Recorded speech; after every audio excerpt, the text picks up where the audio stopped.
Recording in sekitar progress. 24% sampai 36% kalau konsentrasinya. Kalau hari-hari tidak pakai oksigen tambahan, menghirup oksigen dari Tuhan itu dari alam, konsentrasinya cuma 20% sampai 21%. Ya. Kalau dengan alat ini, nasal kanul, flow cuma 1 sampai 4 liter per menit yang diperkenankan, yang paling ideal. Bisa nggak kita paksa sampai 5 liter per menit? Misalnya orangnya masih sesek, dok, saya nggak punya masker, simple mask atau masker sederhana yang nanti dikasih lihat gambarnya.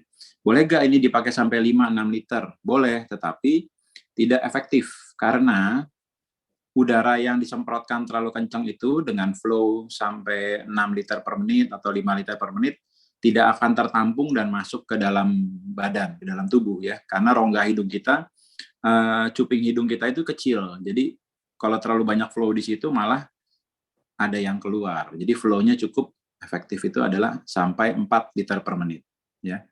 Misalnya dengan nasal kanul ini sudah 4 liter per menit, tetapi kok saturasi oksigennya diukur di jari nggak naik-naik, dok, cuma naik misalnya dari 90 cuma naik ke 93 atau 94, ya berarti paru-paru pasiennya masih lebih berat, artinya atau masih ada kekurangan ya. Jadi perlu oksigen konsentrasinya yang lebih tinggi. Jadi kita harus beralih ke alat yang satu lagi yang bentuknya seperti sungkup ya bilangnya, atau masker ya. Masker yang sederhana, simple mask yang tanpa kantong.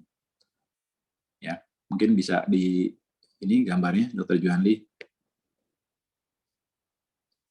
Terima kasih. Nah, ini simple mask ya. Kalau saya lihat di beberapa kayak tempat belanja apa Tokopedia dan lain-lain sih ada yang jual ya. Cuma saya belum pernah nyoba beli. Mungkin saudara-saudara sekalian, Bapak Ibu bisa lebih tahu di mana tempat yang bisa beli yang benar-benar harganya juga sesuai ya. Kalau ini simple mask, dia memang kita seperti kalau yang nggak tahu atau nggak biasa kayak dibekap ya. Kayak pakai masker, cuma ini dia bikinnya bening. Ada yang warna putih bening, ada yang hijau, macam-macam. Tapi warna umumnya adalah hijau dan putih. Simple mask ini kita bisa lebih meningkatkan konsentrasi oksigen dengan meningkatkan flow atau aliran di regulator ya. Regulator itu kan mulai dari 0 sampai 15 liter per menit, setahu saya ya, meterannya. Jadi kalau dengan alat seperti ini, kita bisa lebih memberikan flow lebih dari si nasal kanul yang tadi. Kita bisa mulai dari 5 liter sampai 7 atau 8 liter per menit. Ya. Dengan meningkatnya aliran yang diberikan, otomatis konsentrasi oksigen akan meningkat. Karena di masker ini udara akan kumpul, ya. Dia bertugas atau berfungsi sebagai tampungan oksigen, ya. Cadangan oksigen yang ngumpul di situ dan terus-terusan bisa dihirup oleh melalui hidung atau mulutnya dari si pasien yang sakit. Nah, ini juga ada lubang-lubangnya, jadi orang bisa bernafas dengan enak, menghirup otomatis enak karena flow-nya cukup ya. Jangan kalau memakai alat ini, memakai simple mask, tetapi alirannya cuma 4 liter. Jangan, kenapa? Kurang. Jadi takutnya malah pasiennya sesek, ya, kekurangan aliran oksigen. Pada saat dia inspirasi dengan 5 liter sampai 8 liter per menit, dia cukup enak. Pada saat dia ekspirasi atau mengeluarkan udara yang sudah dia hirup, dia akan keluar melalui lubang-lubang kecil itu di samping kiri dan kanan masker. Ya. Walaupun dengan seperti ini, masih ada aja pasti yang udara yang keluar dari mulut atau hidung itu pasti akan ada terhirup lagi sedikit. Tidak keluar seluruhnya. Ya, karena dia tidak punya katup di tempat lubang-lubang tersebut. Ya. Mungkin sudah ada yang pernah pakai atau pengalaman pakai ini ya.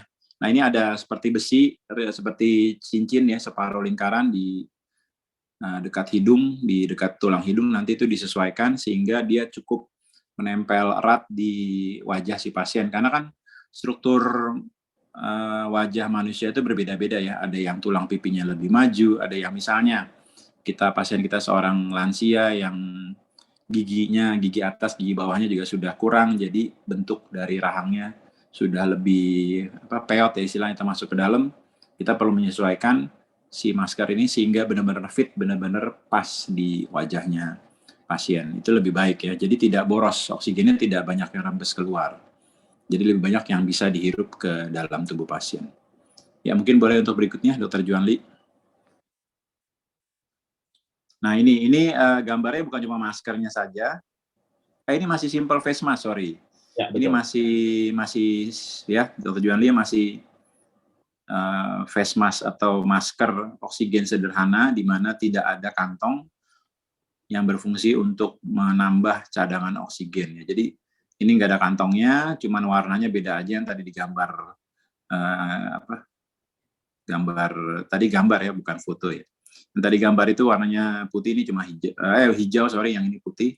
Ini ada talinya, kalau bisa memang ya dan harus dipasang ya, talinya dipasang di kayak kita masang masker, dikaitkan ke arah belakang kepala. Dikaitkan ke arah belakang kepala sehingga lebih enak, lebih cocok, lebih fit, lebih pas di muka pasiennya ya. Dan nanti sumber oksigennya, jadi gini, kalau masang kayak nasal kanul atau simple mask seperti ini, atau nanti non-rebreathing masker dan lain-lain, kita sambung dulu jangan pasang dulu ke orangnya, kita sambung dulu ke sumber oksigennya.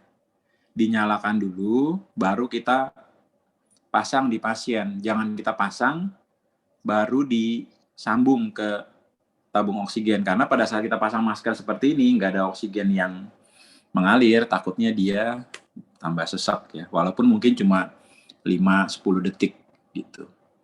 Jadi sebaiknya sambung dulu selang oksigennya ke sumber oksigen, dinyalakan sesuai dengan aliran yang diinginkan, baru pasang maskernya ke wajah dari pasien, begitu. Ya, mungkin bisa selanjutnya, Dr. Juanli, terima kasih. Nah, ini yang berikutnya ya. Jadi ada namanya yang berikutnya adalah masker yang rebreathing, artinya dia bisa dihirup kembali udara yang sudah dikeluarkan dari tubuh. Rebreathe ya, artinya rebreathe, dia menghirup kembali ya. Ada sebagian dari udara yang dikeluarkan dari tubuh dihisap kembali atau dihirup kembali. Tetapi masker yang satu lagi namanya NRM, non-rebreathing mask. Jadi ini lebih murni lagi oksigen yang dihirup oleh tubuh, udara yang keluar dari tubuh itu langsung keluar dari masker, nanti ada katupnya. Jadi dia tidak dihirup, udara yang keluar dari tubuh langsung keluar ke atmosfer, langsung keluar ke lingkungan sekitar. Tidak ada yang dihirup lagi masuk ke paru-paru pasien. Perbedaannya nanti ada di alirannya. Aliran yang lebih tinggi umumnya kalau untuk non-rebreathing mask ini. Jadi dia punya kemurnian oksigen paling tinggi, nanti bisa mencapai sekitar 90% dari yang alaminya kita hirup kan cuma 20% ya, jadi 4,5 kali lipat sekitar itu. Dan ini digunakan untuk orang-orang yang memang mungkin pada saat kita lihat, cek sebelum dia pakai oksigen tambahan, kita cek saturasi di jarinya cuma misalnya 80% atau di bawah 80%. Sebaiknya langsung pakai yang seperti ini, karena konsentrasi oksigen yang diberikan bisa tinggi, dan juga ada masker, di bawah masker itu di daerah dagu ada kantong untuk menampung oksigen. Jadi orangnya lebih banyak punya cadangan oksigen ya. Lebih mudah untuk meningkatkan saturasi oksigennya yang bisa dihirup begitu. Ya, mungkin bisa berikutnya Dr. Juanli. Nah, ini teorinya ya. Masker reservoir memang atau tampungan ya, reservoir itu cadangan. Itu ada penampung udara, itu ada rebreathing dan non-rebreathing. Umumnya plastik transparan, agak burem dia, kayak kertas burem, cuma kita masih bisa lihat dalamnya. Dan itu letaknya memang di bawah dagu ya, nanti bisa lihat barangnya mungkin. Perbedaannya yang satu tidak pakai katup. Jadi di lubang-lubang samping masker itu ada yang tidak pakai katup, namanya rebreathing mask. Tetapi kalau yang pakai katup satu arah, jadi katupnya itu cuman membuka pada saat orangnya menghembuskan nafas keluar, udaranya ada yang keluar lewat katup itu, begitu udaranya keluar, katupnya nutup lagi. Dan dia akan menghirup lagi udara bersih dari sumber oksigen yang sudah kita buka ya. Bukanya bisa sampai 15 liter per menit.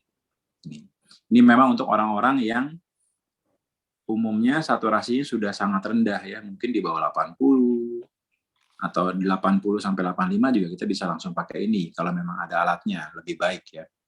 Lebih murni dia. Tapi harus diingat, jangan lupa humidifier itu yang ada airnya diisi sesuai dengan batasnya ya. Tidak boleh terlalu banyak. Kalau kurang sedikit dari garis maksimal tidak apa-apa. Tapi kalau kelebihan takutnya dia malah keluar dari tabung, masuk ke selang oksigen, masuk ke arah pernapasan pasien. Jadinya nggak enak, pasiennya berasa ada air masuk ke tenggorokan dan lain-lain. Takutnya jadi batuk. Dan memang tidak boleh ada air masuk ke paru-paru karena bisa berbahaya juga. Ya baik. Nah ini perbedaannya tadi saya sudah cerita ya tentang ada katup dan ada tidak ada katup ya. Nah ini kita lihat aja contohnya. Nggak apa-apa, Dr. Juanli. Ya. Oke. Ini yang katup ya. Ini yang tanpa katup ya. Tanpa katup artinya napas yang dikeluarkan sebagian itu ada yang dihirup lagi ya. Jadi sepertiga ya. Jadi udara yang keluar dari tubuh sepertiga itu akan dihirup kembali bersamaan dengan udara dari sumber oksigen.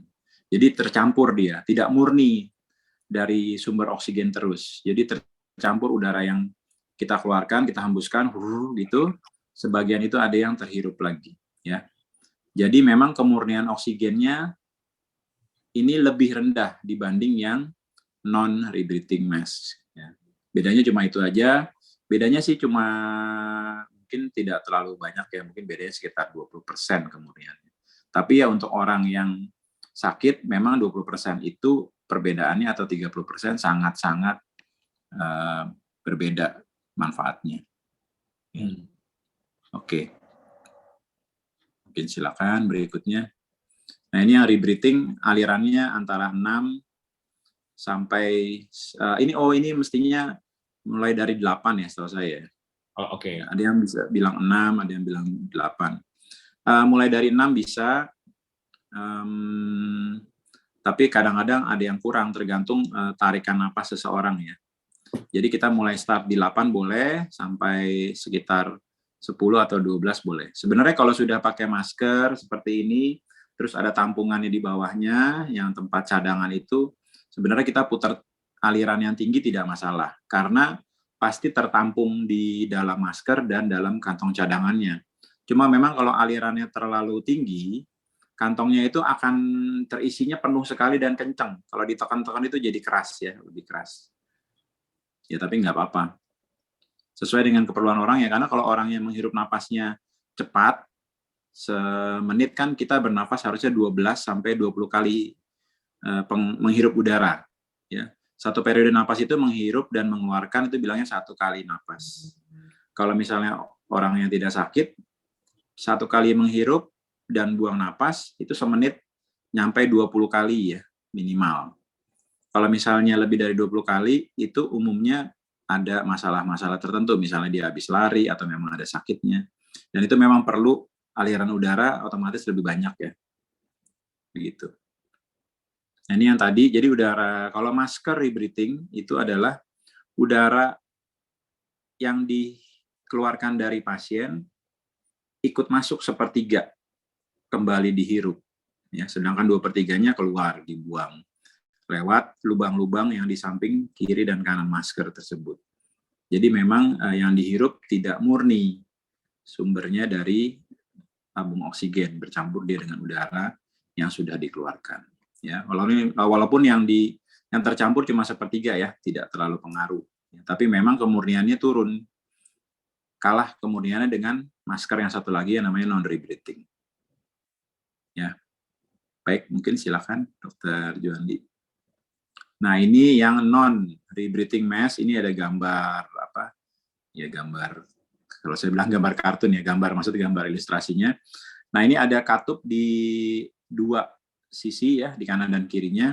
Itu katupnya biasanya cuma kayak lembaran seperti karet ya, karet tipis ya, kayak membran gitu istilahnya.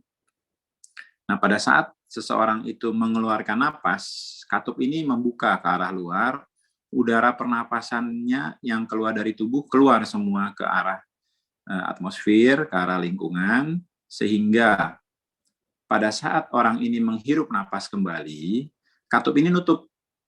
Udara dari luar pun tidak ikut nyampur. Jadi murni dari tabung oksigen yang masuk semua ke orang tersebut. Jadi udara luar tidak nyampur ke dalam. Tetapi pada saat dia mengeluarkan napas atau ekspirasi, itu udaranya akan keluar seluruhnya melalui katup tersebut yang ada di kanan dan kiri dari masker.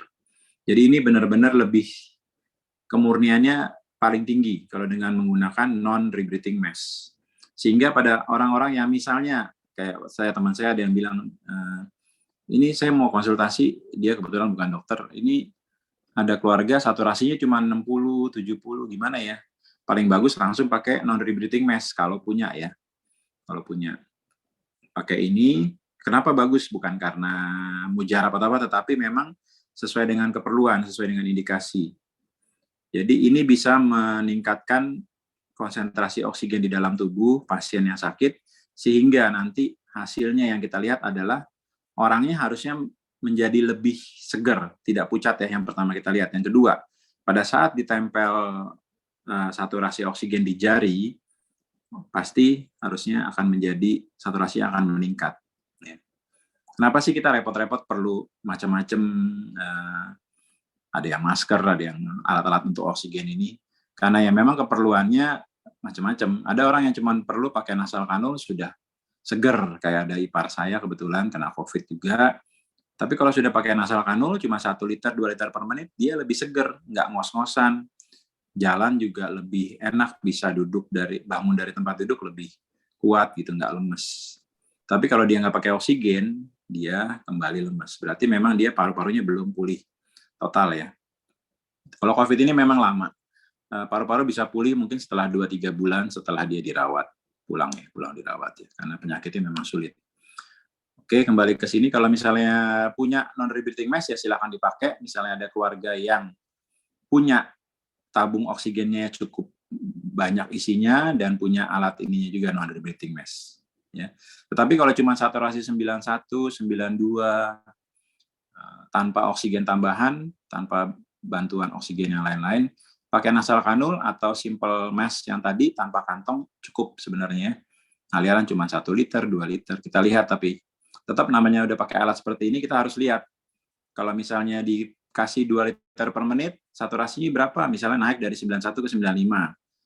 Masih kurang nggak? Ya kalau bisa lebih baik dari 95. Kita coba putar lagi, tambahin ke 3 liter per menit. Kalau dia bisa naik saturasinya, ya itu lebih baik. Misalnya bisa 96 atau 97. Karena kalau manusia kekurangan oksigen, lama-lama itu seluruh organ tubuh tidak akan bisa bekerja, sel-sel akan rusak. Ya. Karena seluruh sel di tubuh yang jumlahnya miliaran itu perlu oksigen untuk hidup, untuk bermetabolisme istilahnya. Untuk bisa berpikir, untuk bisa bergerak, jantung juga perlu oksigen, untuk bisa memompa darah ya. Paru-paru sendiri kan perlu oksigen untuk bisa bermetabolisme. Perut atau misalnya lambung, bukan perut, lambung ya, pencernaan juga perlu oksigen. Makanya kadang-kadang ada orang kekurangan oksigen, belum ditolong dengan bantuan oksigen, dia berasa mual karena perutnya itu tidak bisa bergerak, lambung dan usus. Jadi dia berasa gampang sekali mual. Nah, begitu dikasih oksigen, dia mungkin bisa berasa lebih enak, bisa punya nafsu makan dan lain-lain begitu. Ya, dari saya ini cukup ya, Dr. Juwani, non-rebreathing mask sudah terakhir. Oh, ada lagi. Oke, ini juga contoh yang ini gambar sebenarnya ya, foto dari barang yang sebenarnya. Di sini ada selang untuk dari sumber oksigen. Ya, dari sumber oksigennya masuk ke sini. Nah, ini ada cabang kayak huruf T ya cabangnya.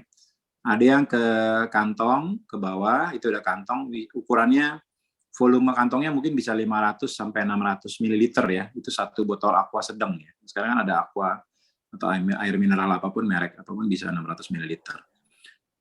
Cukup banyak, karena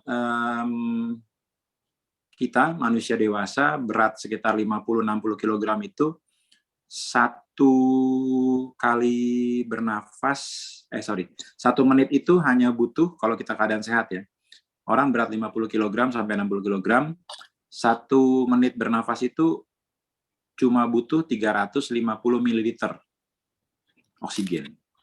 Jadi kalau dengan adanya reservoir ini, tabung reservoir, kantong reservoir, ya otomatis lebih safe, lebih banyak yang bisa kita cadangkan untuk nafas seterusnya ya. Karena dia kan otomatis terisi terus juga, kita nafas, kita hirup, di sini terisi lagi dari sumber oksigennya. Ini jadi oksigennya ada yang masuk ke sana, ada yang masuk ke kantong, nanti ini talinya seperti biasa, karetnya dikaitkan ke belakang kepala. Kalau bisa benar-benar fit, benar-benar nempel, benar-benar pas ya, sealed, artinya nempel di pipi, di hidung, juga sampai di daerah dagu ya. Lalu ya jangan lupa putar dulu volumenya, mau berapa, flow-nya berapa liter per menit, baru maskernya ini dipasang di orangnya dan ditalikan ke belakang. Ya. Kalau dengan masker non-air breathing ini bisa sampai 15 liter per menit. Ini flow, aliran maksimal yang ada di regulator. Di regulator semua. Tidak ada internasional, semua maksimal 15 liter dimanapun, di negara manapun. Semua udah standar internasionalnya segitu. Dok, gimana misalnya sudah pakai 15 liter per menit dengan masker non-air breathing, tapi saturasinya cuma 90. Ya kita harus, kalau ada rumah sakit yang dekat, yang ada bednya, kita harus ke rumah sakit, kita harus pakai metode yang lain lagi, dengan alat yang lain lagi. Ya. Misalnya, atau bisa dengan ventilator, atau misalnya sebelumnya dengan alat yang namanya, sekarang lagi tren itu namanya high flow nasal cannula. Ya. High flow nasal cannula saat ini agak dianaktirikan atau berusaha tidak dipakai karena boros oksigen. Karena dia flow-nya mulai dari 30 liter per menit sampai 60-70 liter per menit, sangat boros ya. Tapi ya kalau memang punya cukup oksigen ya nggak apa-apa. Masalah di rumah sakit, sudah beberapa rumah sakit sudah mulai berteriak bilang kekurangan oksigen di sentral oksigen mereka yang tabungnya tinggi sekali, itu yang liquid ya, oksigen liquid. Ya. Gitu, karena banyak penggunaan high flow nasal cannula ini ya. Tapi ya memang orangnya perlu, kadang-kadang kita nggak bisa bilang tidak dikasih juga gitu. Baik, mungkin ada pertanyaan dari Bapak Ibu sekalian. Oh iya, ini sorry, ada lagi, sorry, ini lupa juga. Ini nasal cannula ya, kalau bisa nanti ini di foto aja buat ditempel di rumah atau digantung di tabung oksigen, jadi biar nggak lupa. Ya bisa dibikin kayak di laminating. Biasanya sih kalau saya waktu sekolah, kalau yang biar nggak lupa-lupa ya itu dipasang di tempat yang mau dipakai, dicantol aja, digantungin. Jadi ini kalau nasal cannula itu mulai dari 1 sampai 4 liter per menit ya flow-nya. Itu konsentrasi bisa dilihat dari cuma 21% sampai 38%. Kalau masuk ke simple face mask, jadi masker tanpa kantong, itu 5 sampai 8 liter. Itu konsentrasi oksigen yang diberikan oleh dari tabung itu bisa 30 sampai 60%. Nah, kalau meningkat berikutnya, semakin tinggi flow, otomatis kalau space-nya benar, tampungannya benar, itu semakin tinggi konsentrasi oksigennya ya. Kalau masker dengan cadangan oksigen kantong tersebut yang rebreathing, yang tanpa katup, dia bisa 10 sampai 15 liter ya. Dengan konsentrasi sampai 70 sampai 80%. Itu sudah sampai 3,5 sampai 4 kali lipatnya dari oksigen alaminya. Ini diperlukan karena memang orangnya perlu, karena saturasinya mungkin sangat rendah. Dan yang berikutnya, yang terakhir itu 10 sampai 15 liter per menit juga, itu dengan masker dengan O2 cadangan O2 yang bentuknya kantong, tapi dia dengan katup ya. Jadi non rebreathing, benar-benar murni yang dihirup, dia bahkan bisa sampai 100% gitu. Tetapi ingat, ini cuma flow. Jadi kita manusia sehat itu menghirup udara. Kita menghirup artinya paru-paru kita tuh menyedot udara dari luar ya. Dengan adanya flow seperti ini, ada tekanan sedikit yang masuk ke dalam paru-paru pasien atau paru-paru kita ya. Tetapi kadang belum cukup, walaupun konsentrasi sudah 100%, perlu udara tekan, artinya perlu oksigen yang ditekan oleh mesin. Nah itu, kalau itu sudah masuk ke rumah sakit, itu namanya ventilator. Dia punya kompresor sehingga oksigen yang diatur oleh dokter nanti berapa persennya dipompa, didorong, ditiup masuk ke dalam paru-paru kita, sehingga paru-paru kita diharap bisa menerima oksigen. Itu kalau untuk orang-orang yang memang COVID-nya sudah berat ya. Umumnya dipasang seperti itu. Ya baik, Dr. Juanli. Oke, terima kasih kesempatannya. Mudah-mudahan jelas. Nanti kalau nggak jelas silakan tanya lagi, nggak apa-apa. Oke, terima kasih. Ya. Mungkin ada beberapa pertanyaan, saya bacakan saja. bagaimana untuk ukuran dari Tonizo? Bagaimana untuk ukuran tabung oksigen 1 meter kubik dan 6 meter kubik bisa untuk penggunaan berapa lama? Mungkin ini juga pertanyaan awal bagi teman-teman ya. Iya, kalau untuk ukuran tabung memang saya nggak hafal ya, karena pasti 6 meter kubik lebih banyak isinya.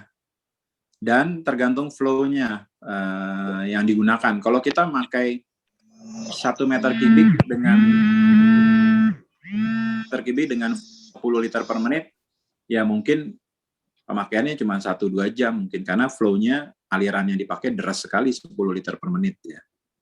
Sebenarnya ada perhitungannya, nanti saya akan coba cari ya. Itu ada perhitungan-perhitungannya, tapi pasti akan bentuknya seperti grafik atau tabel seperti ini ya. Kalau 6 meter kubik itu sebenarnya bisa cukup lama. 6 meter kubik itu tabung yang sedang ya, setahu saya. Tabung oksigen itu ada ukurannya dari C sampai ada abjadnya.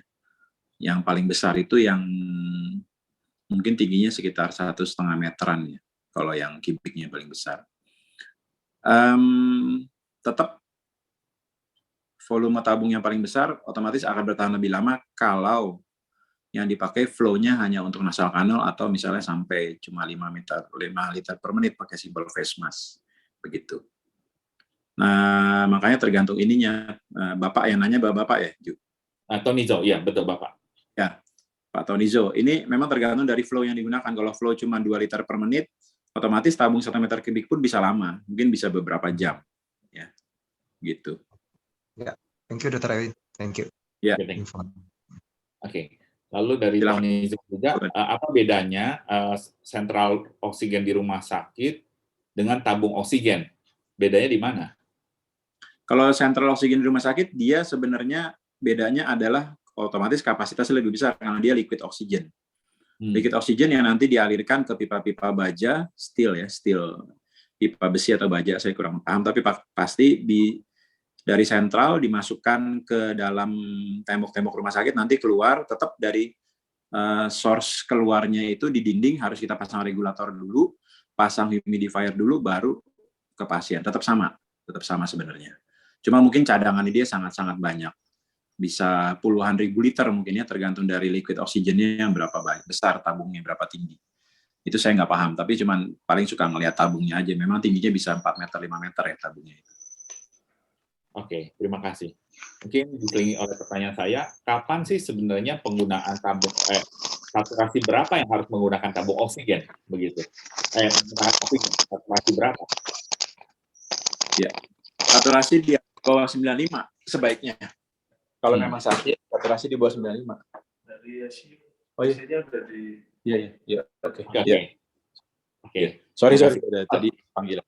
Ya, jadi gini, kalau misalnya seseorang yang memang sakit ya, sakit apapun ya, entah dia di luar COVID lah, diukur saturasinya, kita percaya ini alat ukur saturasinya benar, dan dia saturasinya di bawah 95 dengan keadaan rileks ya. Maksudnya dia bukan habis lari atau apa, keadaan rileks, kesadaran misalnya masih oke, ya dia butuh oksigen, sebaiknya diberikan oksigen. Atau dia bilang merasa sesak, mulai pusing, itu tanda-tanda kekurangan oksigen ya. Atau bilangnya saya mulai mual dan lain-lain. Itu tanda-tanda pertama kekurangan oksigen.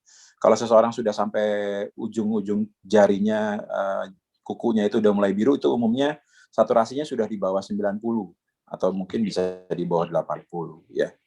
Jadi silakan dipakai, tapi mulai dari, kalau memang punya, kalau misalnya saturasi di bawah 95, silakan mulai pakai nasal kanul aja dulu. Nggak usah langsung non-rebreathing mask yang terlalu tinggi flow-nya, karena tidak perlu juga. Gitu. Oke. Ya. Ada pertanyaan terakhir dari Dr. Maya, apa yang terjadi kalau flow-nya 2-3 liter per menit, tapi memakai NRM? Ya, takutnya nanti malah CO2 yang kita hirup. Kita kan bernafas, menghirup O2, mengeluarkan CO2. Kalau cuma flow-nya 2-3 liter per menit, sedangkan metode atau alat yang kita pakai itu harusnya lebih flow-nya, nanti yang kita hirup kebanyakan adalah CO2-nya.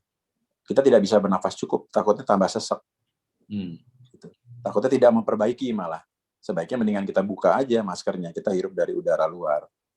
Yang flow-nya bisa kita, tergantung dari kita sedot ya, dari kita yang kita hirup begitu. Oke. Makanya sebaiknya kalau memberikan terapi oksigen harus lihat juga ini kira-kira misalnya angka jarum di regulatornya sudah mau masuk ke kuning nih.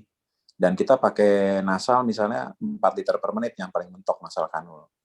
Udah harus siap-siap buka tabung cadangan, karena jangan sampai habis, terus kita lupa gitu. Kalau nasal kanul mungkin nggak apa-apa, kita pakai, atau habis jadi 0 liter per menit gitu, nggak apa-apa, karena masih ada dari rongga hidung itu kita masih bisa hirup udara dari luar, masih bisa nyampur. Tetapi kalau kita pakai sungkup, yang non-rebreathing atau pakai rebreathing, udara dari luar itu akan sangat sedikit yang masukkan, takutnya kita akan malah lebih banyak menghirup CO2-nya. Takutnya malah kita jadi kekurangan oksigen. Oke, terima kasih. Berarti kapan sebaiknya, berarti kalau seandainya di bawah 90%, sebaiknya menggunakan non-rebreathing sudah ya, karena sudah kekurangan atau Kalau bagaimana? Kalau misalnya tidak punya, pakai simple mask aja cukup, kita setel aja. Oke. Yang paling tinggi 8 liter. Gitu. Oke. Tapi kalau seandainya nanti dilihat tetap, tapi namanya terapi oksigen kita udah atur, kita harus lagi lihat saturasinya naik gak, orangnya tambah seger gak, tetap harus ada pantauan sih. Gitu. Oke. Ya. Ini ada banyak pertanyaan lagi, mungkin karena waktu ya, teman-teman singkat jelas padat saja. Konsen oksigen. Ya. Di WA aja boleh, Ju, lu WA boleh. ke gue aja. Nanti jawab ya. Soalnya udah dipanggil, ada orang mau CT scan ya, mau dibius. Tapi itu pertanyaan terakhir boleh itu, Dok? Yang konsentrator. Apa, silakan. Iya, silakan. Bagaimana dengan pasien post-COVID yang sudah pulang ke rumah, Dokter Ima, ya, sementara dia masih belum bisa di atas 95%. Berapa liter per menit yang harus diberikan? Kalau post-COVID itu, setahu saya memang parunya tidak bisa kita paksa untuk mendapatkan gambaran di oximeter ya, atau di pulse oximeter yang saturasi itu di atas 95. Itu kadang-kadang sulit. Kita lihat toleransi, misalnya ini dengan 95 dia tidak merasa sesek, dia bisa aktivitas biasa, artinya mungkin bisa mandi sendiri, bisa pakai baju sendiri, bisa jalan dalam rumah, muter-muter, tidak ada sesak atau tidak sampai keluar keringat, tidak merasa pusing. Sebenarnya nggak usah pakai oksigen. Tapi kalau mulai dia bilang ada merasakan gejala, aduh nggak enak nih, kayak saya narik napasnya berat atau apa, saturasi 95 ya silakan pasang 1 liter sampai 2 liter per menit, harusnya cukup ya. Gitu. Oke. Karena pemulihan paru post-COVID, saya baca-baca di jurnal-jurnal, ya bisa 2-3 bulan parunya. Gitu. Iya, baik. Oke.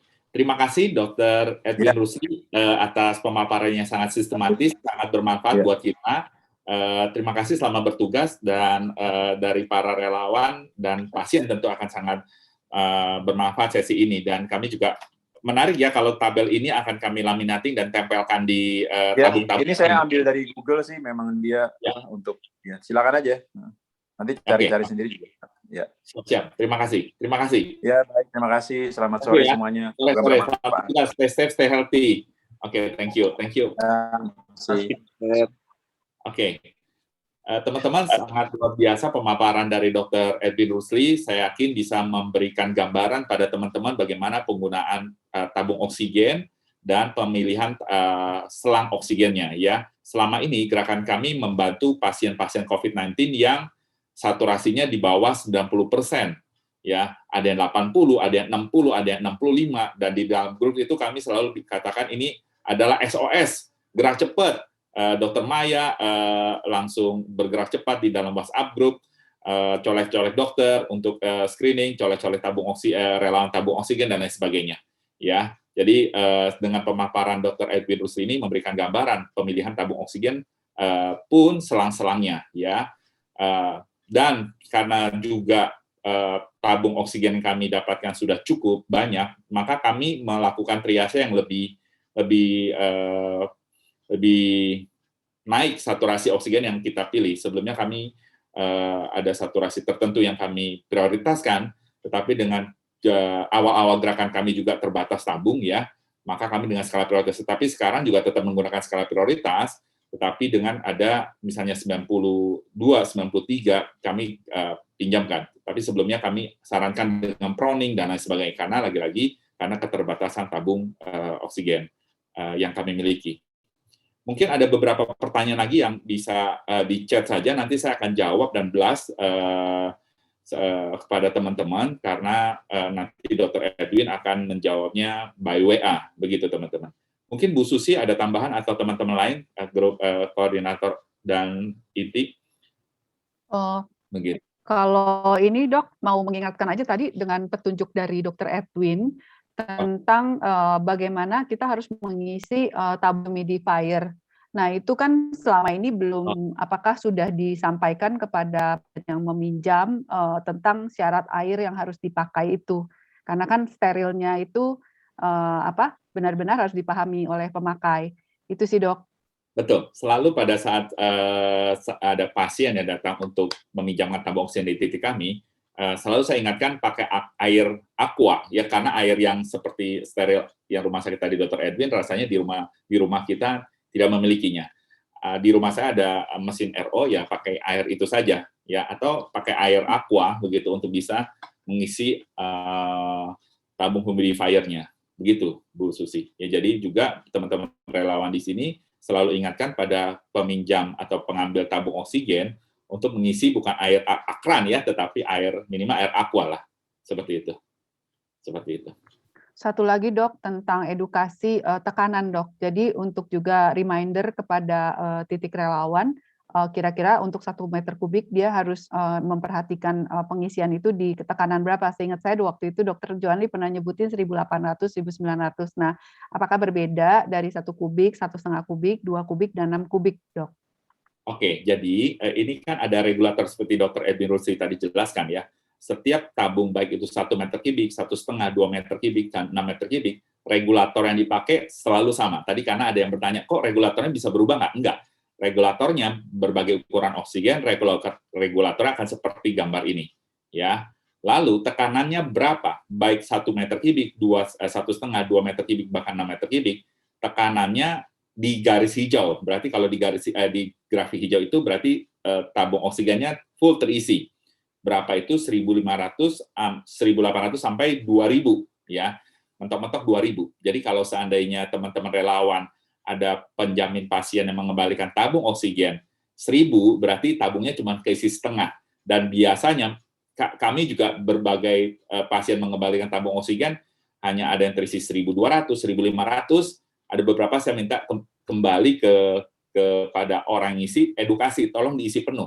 Karena kebanyakan mereka isi panik ya, mereka cuma dikasih regulatornya dibuka kan, lalu ditaruh tempat refill pengisian, mereka kembali lagi juga tanpa memasang regulator yang pada saat di rumah juga mereka kurang teredukasi bahwa harusnya berapa sih ya, karena banyak-banyak tempat di pengisian oksigen yang sekarang yang kecil-kecil itu mengisinya dengan setengah tabung tapi harganya 2 kali lipat begitu.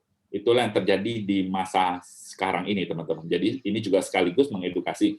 Tapi kalau misalnya ada beberapa pasien yang karena dia satu dan hal, ya sudahlah, 1.500 ya kami terima juga. Tapi kita juga ingatkan pada saat kita serahkan bahwa ini 3/4 mau tidak ya udah karena emergensi juga. Tapi selalu diingatkan pada teman-teman relawan kembali kita kasih penuh, kembali penuh. Kasihan pasien berikutnya sebenarnya. Tapi ya kondisi sangat genting saat itu, banyak sekali titik-titik pengisi oksigen yang tidak mengisi dengan penuh, begitu. Oke. Sama nanti titip pertanyaan dari tadi yang saya lihat di chat grup, Dok, ada yang menanyakan tentang itu. Kalau kita habis meminjamkan kepada pasien COVID, itu apakah ada dampak kalau dipakai dengan yang pasien yang tidak COVID gitu setelahnya? Kira-kira gitu sih Dok, sama konsentrator oksigen tadi Dok titip pesan. Oke, oksigen. Oke. Terima kasih Bu Susi, boleh catat di ini, Ya. soalnya saya boleh bantu catat ya, terima kasih. Ci, ada pertanyaan, Ci Silvi Ahui, silakan Ci. Angkat tangan, silakan unmute sendiri. Ya, yang tadi sudah dibaca sama yang tadi pertanyaan saya, kalau misalkan tabung kita dipakai bekas dipakai sama pasien COVID, bagaimana cara kita membersihkan supaya bersih kembali? Demikian juga buat relawan kan itu kalau bekas dipakai orang COVID, setelahnya apa yang mesti dilakukan kita kan? Oke, terima kasih. Apakah bahaya nggak? Ya, betul. Sebenarnya saat kita memberikan tabung oksigen, dari gerakan tabung oksigen ini kami di titik relawan sudah mensterilkan permukaan tabung oksigen tersebut ya dengan teknik tertentu. Yang ada juga di kelas di link tree kami ada edukasinya. ya. Nah, bagaimana dengan kalau seandainya tabung oksigen yang sudah post orang COVID dipinjamkan dengan non-COVID? Ya, sebenarnya kalau sudah disterilkan, nggak apa-apa, ya, karena kan kita tahu ya penularan COVID bisa dari sentuhan dari tangan kita yang tidak bersih, kita pegang mata, mulut, hidung, sehingga masuk ke mukosa virusnya. Nah, kan kita dengan tabung-tabung oksigen yang sudah dipakai orang COVID, dia pegang sana, pegang sini, ya kita sterilkan. Di mana sebelumnya kita juga mengedukasi keluarga pasien meminjam tabung oksigen tersebut untuk mensterilkan. Tetapi kita tetap pada saat menerima tabung oksigen yang dari pasien COVID tersebut, tetap titik relawan kami akan membersihkannya kembali. Ya. Lalu bagaimana dengan regulatornya? Ya, regulator juga kita akan bersihkan, cuci dengan sabun, lalu disinfektan kembali. Ya, lagi-lagi video edukasi ada di link kami. Lalu selangnya bagaimana? Selangnya kami tidak harap kembali. Ya, kita dalam gerakan ini juga meminjamkan, memberikan secara gratis selang NRM, tetapi dengan edukasi dan meningkatnya saturasi oksigen yang kita akan pinjamkan pada pasien, maksudnya batas range saturasi oksigen, maka selang kanul juga menjadi satu hal pilihan untuk gerakan ini. Jadi sebelumnya memang kami semua menggunakan NRM, ya karena memang saturasi dan triase yang kami terapkan di bawah 90% tersebut. Memang menjadi satu tantangan tersendiri karena tabung-tabung oksigen yang misalnya awal-awal gerakan kami belum ada yang 6 meter kubik awal-awal ya, dengan 1 meter, 1,5, 2 meter kubik, dengan penggunaan yang cukup tinggi, volumeternya, maka cepat habis. Dan itu kita juga sudah edukasi kepada keluarga pasien yang mengambil. Tetapi dengan ada yang tabung-tabung yang sekarang 6 meter kubik itu bisa sangat membantu. Masalahnya adalah challenge-nya untuk tabung-tabung yang 6 meter kubik, pengangkutannya saja, ya pengangkutan dari dan ke titik relawan atau titik pasien tersebut. Begitu Ci Ahwi atau Ci Silvi untuk pertanyaan dan jawabannya. Begitu. Jadi memang aman dengan catatan sudah dibersihkan, sudah di steril, gitu kan? Oke. Terima kasih. Sama-sama. Ada pertanyaan dari Martin Wijaya, salah satu titik relawan kami. Izin tambahin, saya di edukasi sama pengisi oksigen kalau di pinggir jalan itu full mentok 1.500 ya dokter. Dan teman-teman tolong saya koreksi, karena kemampuan tekanan jumlahnya terbatas kalau mau tembus better pengisian depot gede. Tapi sekarang sebenarnya mereka juga bisa. Ya, saya sebelum COVID ini saya sering bantuin klinik Suster Putri Kasih untuk isi tabung oksigen di jalan panjang di tempat pengisian kecil bisa sampai 1.800 kok. Tapi ya sekarang dengan masa pandemi ini mereka menurunkan pengisiannya dengan harga yang 2 kali lipat. Ya, jadi hitungan bisnis sebenarnya. Oke, terima kasih. Jadi ya tergantung sebenarnya bisa, tapi mereka tidak mau melakukan itu dan dengan alasan seperti itu ya. Tapi sebenarnya sebelum pandemi tabung-tabung oksigen yang kami isi bisa sampai 1.800 di tempat yang depot-depot kecil juga begitu. Seperti itu. Oke. Ada pertanyaan lagi sebelum kami tutup, teman-teman. Saya yakin edukasi ini sangat bermanfaat untuk gerakan tabung oksigen dan teman-teman relawan. Pun saya juga blast informasi ini kepada teman-teman lainnya di berbagai WhatsApp group supaya kita sama-sama saling teredukasi. Begitu. Oke. Kalau tidak, maka saya akan simpulkan teman-teman ya dari gerakan tabung oksigen untuk kemanusiaan dari akademiknya di sesi edukasi tabung oksigen dan penggunaan selangnya. Oke, jadi ini tadi sudah dijelaskan oleh Dr. Edwin bahwa ini adalah bagian-bagian dari tabung oksigen, ya. Bagaimana penggunaannya pun bagaimana pemilihan detail cairan untuk humidifier-nya. Lalu pastikan levelnya jangan sampai melebihi maksimal level ya, karena kan kita tahu ya oksigen yang bisa cairan tersebut bisa masuk ke paru-paru gitu ya, itu yang kita hindarkan. Oke, ini adalah mentok sampai dengan 15 liter per menit untuk regulator ini. Lalu ini selang kanul, nasal kanul, ini berbagai contoh saja, ini simple mask, lalu ada yang rebreathing mask dan non rebreathing mask. Ya, tentu dengan satu slide yang terakhir ini menjadi penting ya teman-teman ya. Nah, ini dia. Ini menjadi satu catatan penting bahwa berapa persen oksigen konsentrasi yang akan dihasilkan dari tekanan dan pemilihan selang atau masker dari oksigen tersebut. Dan menjadi ide menarik, kita akan upgrade pelayanan kita. Tiap-tiap tabung ini mungkin kita akan cetakan seperti ini, laminating, sehingga bisa juga mengedukasi keluarga pasien. Dengan meningkatnya batas peminjaman saturasi pasien yang kita pinjamkan, kita juga harus berpikir untuk menggunakan nasal kanul, yang mana sebelumnya kita menggunakan non-rebreathing mask, karena kan pasien-pasien yang kita tolong di bawah 90%. Seperti itu. Demikian, Dr. Maya ada tambahan sebagai koordinator Naskes di tim screening? Ya, selamat sore. Sore, Saya silakan. pikir kita kan pasien-pasien sekarang udah mengarah yang saturasinya lebih tinggi dari yang awal-awal kita pinjamkan tabung. Jadi mungkin kita mesti adjust yang dari non-rebreathing mask ke nasal kanul atau ke simple face mask ya. Nanti kita mungkin mesti godok lagi kali ya Dr. Juanli ya. Betul. Karena kan memang awal-awal kita skala prioritaskan dengan keterbatasan tabung kita juga ya, betul ya. Tapi dengan sekarang tabung-tabung sudah mulai tersedia ya, tanda kutip, dan batas peminjaman, batas saturasi oksigen pasien yang bisa dipinjam sudah naik, maka pemilihan pemilihan selang juga perlu menjadi bahan diskusi kita untuk ditindaklanjuti. Setuju, Dr. Maya? Ya. Oke, thank you. Ya, tentu kita ada, ya mungkin di titik rawan kami, kita juga perlu ditambahkan nasal kanul atau sampel face mask ini, begitu. Tinggal nanti dokter screener-nya menentukan kepada titik relawan mana selang oksigen yang diberikan. Bukan begitu, Dr. Maya? Ya, betul. Mungkin saya pikir juga ada hubungannya sama ini, sama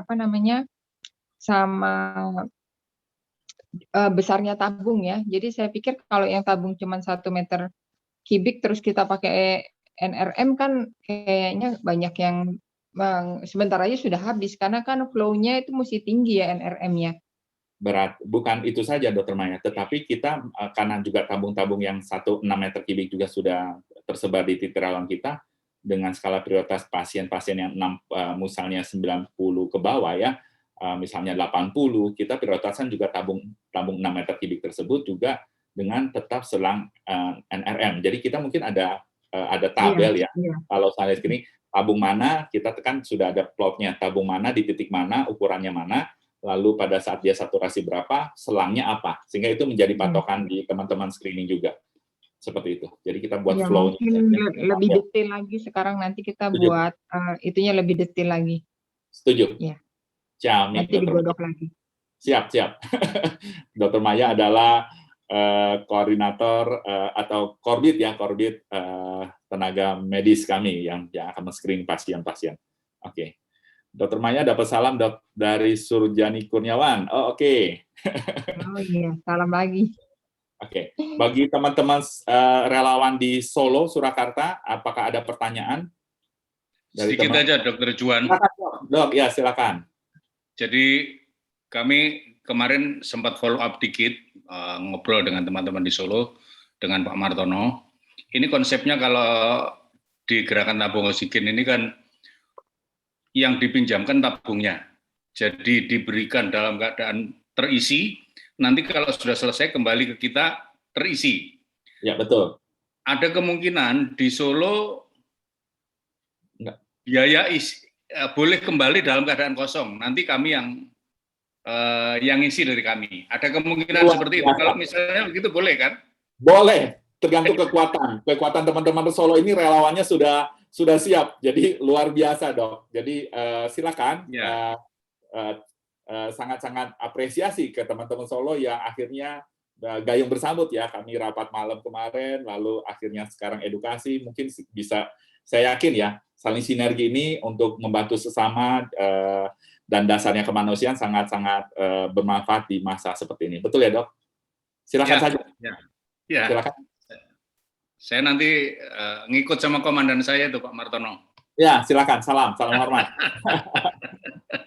Oke, luar biasa Solo. Oke ya, teman-teman, mungkin di sini ada relawan di Bandung, Surabaya, Jakarta, Bogor, teman-teman Solo sudah akan bergerak ya, besok 50 tabung oksigen 1 meter kubik akan dikirimkan.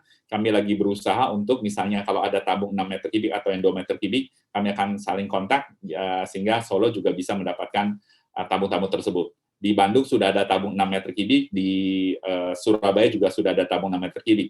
Di Jakarta juga sudah. Ya, jadi tinggal Solo misalnya ada, nanti kita juga akan kirimkan. Begitu, Pak Dok. Gitu. Oke, terima kasih. Oke. Demikian teman-teman, sesi edukasi ini saya yakin bisa bermanfaat untuk kita sama-sama teredukasi dan juga menolong sesama. Mohon maaf kalau ada salah kata selama pemaparan ini. Tuhan berkati. Sebelum kita tutup dengan doa, kita foto bersama dulu, boleh? Tempel videonya boleh on video, on kamera. Oke ya. Ini menjadi sejarah buat kita ya. Ada 4 layar, teman-teman, luar biasa. Dokter Juanli, mohon izin kalau ada activity boleh direcord ya dok, dikirim ke Joni dokter. Oke, terima kasih Ko Joni. Ko Joni adalah koordinator sosial media kami, menggantikan Dr. Rachel yang menjadi koordinator di sentra vaksin, begitu ya. Oke, dan saling backup. Kita semua saling backup teman-teman ya. Dan ini dari berbagai unsur. Oke, 1, 2, layar pertama dulu ya. 1, 2, 3. Oke, layar kedua. 1, 2, 3. Oke, layar ketiga. 1, 2, 3. Oke, kita tutup dengan doa. Oke, ada Pak Ismail juga ya, luar biasa. Japri saya, dok, saya punya tabung oksigen. Mama mertua saya lagi tidak dipakai. Boleh nggak kami pinjamkan untuk gerakan ini? Dengan senang hati. Jadi tabung-tabung itu akan kami nomori dan kami akan bertanggung jawab penuh terhadap di mana tabung-tabung tersebut. Jadi bagi teman-teman yang ikut acara edukasi ini dan memiliki tabung dan punya niat untuk bergerak bersama, tabungnya bisa dipinjamkan untuk gerakan ini untuk menyelamatkan sesama. Seperti itu. Dan pertanyaan berikutnya, dok, bagaimana kalau ada keluarga kami akhirnya membutuhkan tabung oksigen sehingga kami sudah pinjamkan? Ya, tenang, kami akan support penuh bagi keluarga teman-teman yang just in case membutuhkan tabung oksigen. Kami akan dengan gerak cepat untuk minjamkan tabung yang mungkin yang lebih besar ya, 2 meter kubik, 6 meter kubik untuk mensupport keluarga donatur tersebut. Itulah komitmen kami juga bagi teman-teman yang sudah meminjamkan tabung oksigen untuk gerakan tabung oksigen siang ini. Terima kasih. Oh ya, ada Pak Sultan juga, selamat malam, selamat sore ya. Oke, kita tutup dengan doa. Oke. Siska, boleh pimpin doa Siska? Siska yang tim saya yang selalu backup. Dok, maaf, Siska lagi makan. Oh, oke. Sorry.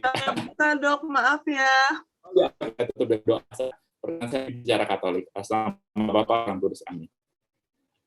Lindungan Allah. Orang yang duduk dalam lindungan Maha Tinggi dan bermalam dalam naungan Maha Kuasa akan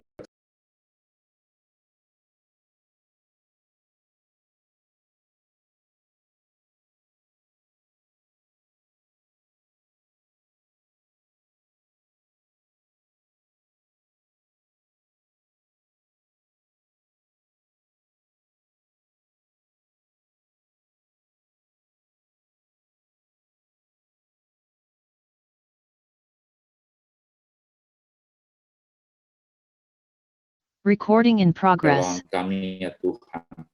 Kemuliaan pada Bapa, Putra, dan Kudus seperti pada permulaan, sekarang, selalu, dan sepanjang segala abad. Amin. Asal Bapa, Putra, dan Kudus. Amin. Terima kasih teman-teman atas waktunya. Stay safe, stay healthy, hand in hand untuk saling membantu sama di masa pandemi ini.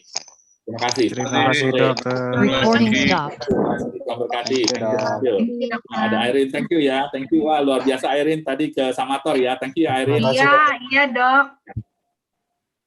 Oke, teman-teman, just update. Kita ada, thank you Ismail juga. Kita update, kita sudah dapat beberapa tabung dan kita akan distribusi, kita akan support beberapa teman-teman di Jakarta, Bogor ya, Bogor, BSD, Bintaro, Surabaya, Bandung, dan Solo. Bagi teman-teman yang mungkin ada kenalan dan mau melakukan gerakan ini di berbagai daerah, nanti ada Pak Joli yang akan menjadi pendamping teman-teman di daerah tersebut. Sebagaimana tadi Pak Tejo dari Bakaran sampaikan, daerah lagi kesusahan teman-teman, ya, seperti itu. Semoga bisa saling membantu dan saling support. Terima kasih, Tuhan berkati. Oke. Amin. Makasih. Thank you. Yuk, Pak Sunan. Dok Juandi, Dok. Yuk, makasih. Tony, thank you, jawab pertanyaannya, bro.